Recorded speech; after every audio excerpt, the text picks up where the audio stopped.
Star Galaxy Card kuasa di tanganmu. Hai, Assalamualaikum. Hari ini saya nak tunjukkan dek bebas saya. Pertama kita ada boy rimba. Lepas tu kita ada buat robot Santi Ranta. Lepas tu ada boy rimba KSK. Lepas tu ada Mas Cacik.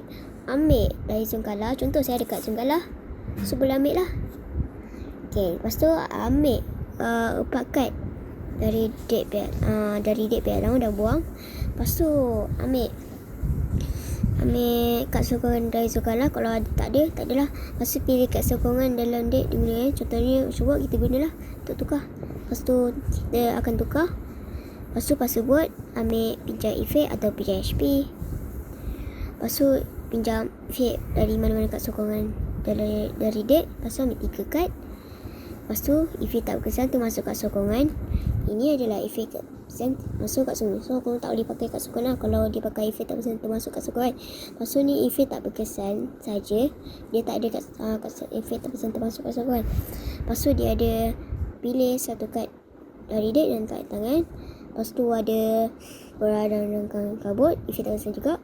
Lepas tu ada paling rapi. Dia lihat Zungkala Piala boleh looping. Ni Papa Zola. Dia boleh tukar retaka. Lepas tu ni retaka sedut.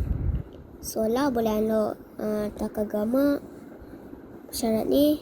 Lepas tu ni automatik menang jika retaka di zon menang kalah. Lepas tu ni boleh tukar dengan kad bersyarat. Lepas tu ni adalah Papa Zola. Lepas tu ni adalah kad kosong Vesta saya gunakan. Okey, terima kasih. Assalamualaikum. Jangan lupa sokong saya. Terima kasih.